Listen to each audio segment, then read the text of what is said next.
Hi అండి అందరికీ. ఈరోజు వీడియోలో నేనైతే వరలక్ష్మి వ్రతం గురించి చిన్నగా చెప్పాలనుకుంటున్నానండి. ఈ సమాచారం ఎవ్వరిని కూడా ఉద్దేశించిందైతే కాదు. ఇదివరకటి రోజుల్లో వరలక్ష్మి వ్రతం ఎలా చేసుకునేవాళ్ళు, ఇప్పుడు ఎలా చేసుకుంటున్నారు అని చాలా చాలా వీడియోస్ అవి ఇవి వస్తున్నాయి కదండీ. వీటన్నింటిని పక్కన పెడితే మనం ఏదైనా పూజ గానీ, వ్రతం గానీ, విధానం గానీ చేయాలి అనుకుంటే దాని గురించి తెలిసిన వారి చోట మనం కొన్ని సలహాలు తీసుకోవడం అనేది తప్పైతే కాదు. కాకపోతే సలహాలు తీసుకునేటప్పుడు మనకి ఉన్న స్తోమత, మనం ఎంతవరకు చేయగలం, మనకి ఉన్న పరిస్థితి ఏమిటి, మనం ఎంతవరకు ముందుకు వెళ్ళగలం. ఒక ఇంటి పరిస్థితి ఒకేలా అయితే ఎప్పటికీ ఉండవు. దానిని బట్టి ముందుకు వెళ్ళండి. సోషల్ మీడియా వచ్చిన తర్వాత ప్రతీదీ ఎక్స్‌ప్లోజర్ ఎక్కువైపోతుంది. ఎవరింట్లో ఎలా చేసుకున్నా మన ఇంట్లో కూడా అలాగే చేసుకోవాలన్న రూల్ అయితే లేదు. పూర్తిగా పూజా విధానం కానీ, లేదు దానికి ఉండే పద్ధతులు కానీ తెలుసుకొని పాటించండి.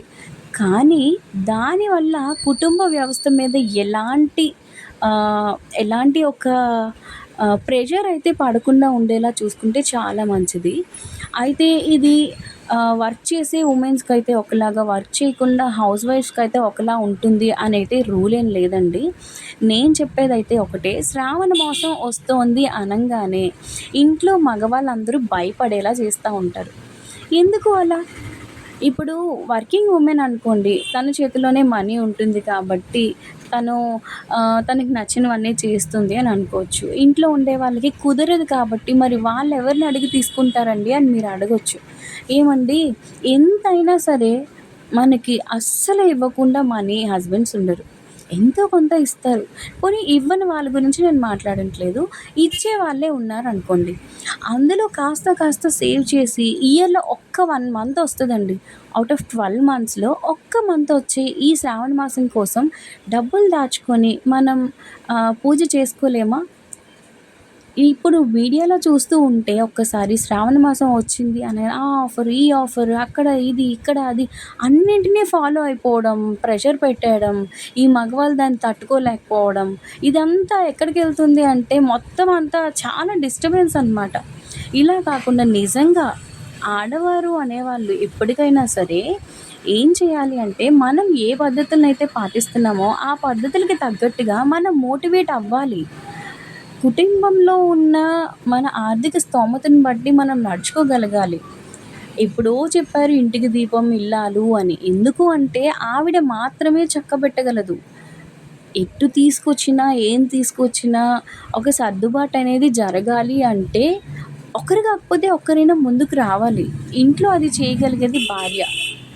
కేవలం భార్య అని నేను అనలేను. ఒక్కొక్కరిలో ఒక వైఫ్ అండ్ హస్బెండ్‌లో ఒకరు బాగా ఖర్చు పెడితే ఒకరు దాస్తారు. లేదా ఒకరు బాగా ఖర్చు పెట్టరు అనుకుంటే ఇంకొకరు బాగా ఖర్చు పెడతారు. అది ఎక్కడా ఉండేదే. అయితే ఈ శ్రావణ మాసం విషయానికొస్తే పూజా విధానంలో చాలా చాలా మార్పులైతే వచ్చాయి. నేను పూజా విధానం ఇలా చేయాలి, ఇలా చేయకూడదు అనైతే నేను చెప్పను కానీ, పూజ ఎవరికి అందుబాటులో ఎలా చేయాలి అనిపిస్తే అలా చేసుకోండి. కానీ దానికంటూ కొన్ని నియమాలుంటాయి. నియమాలను పాటిస్తూ మీకు ఉన్న దాంట్లో మీకు ఘనంగా అనిపించినట్టుగా మీరు చేసుకోండి. ఇలా మేకప్‌లు వేసుకోవాలి, అలా బంగారాలు కొనుక్కోవాలి, ఇలా వెండి వస్తువులే పెట్టాలి, ఇలా జర్మన్ సిల్వర్ పెట్టాలి అని మాత్రం నేను చెప్పనండి. ఎవరికి ఇష్టం ఉన్నది వాళ్ళు చేస్తారు. వారి స్తోమతను బట్టి వారు చేస్తారు. మీరు మీకు నచ్చినట్టుగా మీ ఇంట్లో మీ స్తోమతను బట్టి మీకు ఉన్న దాంట్లో మీరు సంతోషపడుతూ భక్తి భావంతో చాలా ఇదిగా చేయండి. ఎవ్వరు వద్దనట్లేదు. వాళ్ళని చూసి వీళ్ళని చూసి వీళ్ళలాగా వాళ్ళలాగా చేయాలని మాత్రం కోరుకోవద్దు. ఇలా చేయడం వల్ల భక్తిభావం కన్నా ఇతరులతో పోటీ పడే తత్వం కనిపిస్తుంది తప్ప మనకు అందులో వేరే ఏం కనిపించదు. తరువాత మీరిలా చేస్తున్నారండి, మాకిలా చెప్తున్నారండి అని అనకండి. ఎవరికి నచ్చినట్టు వాళ్ళు నియమాలు పాటించుకుంటూ కుటుంబంలో ఉన్న ఆర్థిక వ్యవస్థను బట్టి మీకున్న భక్తిభావాన్ని చాటుకోవడం కోసం మాత్రమే పూజలు చేయండి. అంతే తప్ప మీరు ఎదుటి వాళ్ళని చూసి ఇంట్లో కుటుంబ వ్యవస్థని బాగా ప్రెజరైజ్ చేసేలాగా చేయకండి. ఇది అయితే మూలమండి. మీరెలా తీసుకున్నా. నేనైతే ఇలాగే చేస్తానండి. మా హస్బెండ్‌కి నేనెప్పుడూ కూడా ఇలా బర్త్‌డేనైతే పెట్టను. నేనెప్పుడు రూపయితే మటుకు జాన్యువరిలోనే పర్చేస్ చేస్తాను. శ్రావణ మాసం వరకు కూడా ఆగను. ఎందుకు అంటే నేను మనీ అంతా కలెక్ట్ చేసుకుంటాను. నాకున్న దాంట్లో నేను ఖర్చు పెట్టుకున్న దాంట్లో మిగిలించిన దాంతోనే నేను జాన్యువరి లేదా ఫిబ్రవరి టైంలోనే రూపు కొనుక్కుంటాను. శారీ అంటారా? నేను శారీస్ ఎక్కువగా యూజ్ చేయనండి. నేనెక్కువగా బయట వర్క్‌లోకి వెళ్తూ ఉంటాను కాబట్టి, నాకు బయట వర్క్ ఎక్కువుంటుంది కాబట్టి, శారీస్ కూడా చాలా తక్కువలోనే తీసుకుంటాను. అమ్మవారికి పట్టు వస్త్రాలు లేదా బట్టలు సమర్పించాలి అనుకుంటే, మనం ఎంతలో పెట్టినా కానీ తప్పు లేదండి. అంతేగాని ఇలాగే పెట్టాలి, 30,000 పెట్టాలి, 60,000 పెట్టాలి అన్న రూలయితే ఏం లేదు. దానిని బట్టి మీరు పూజలు అవి చేసుకోండి. ఇంట్లో ఒక పూజ గానీ, పండగ గానీ జరుగుతుంది అంటే, ఆ ఇంటి వాతావరణం చాలా హ్యాపీగా ఉండేలా చేసుకుంటేనే ఆ పూజకి విలువుంటుంది. అలా అని మీరేదో చేసుకుంటున్నారు అని అది నచ్చకుండా మిగతా వాళ్ళు ఏడిస్తే మనమేం చేయలేం.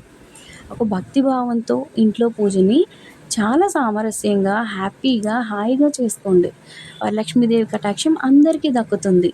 నేనివ్వాలనుకున్న మెసేజ్ అయితే ఇదేనండి. ఎవరినైనా ఆహ్, ఉద్దేశపూర్వకంగా అయితే నేనెవరిని ఇబ్బంది పెట్టలేదు. ఎవరిని దూషించడం లేదు.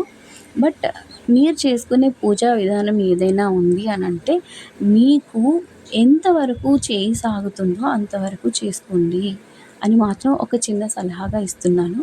Thank you. Thank you for watching.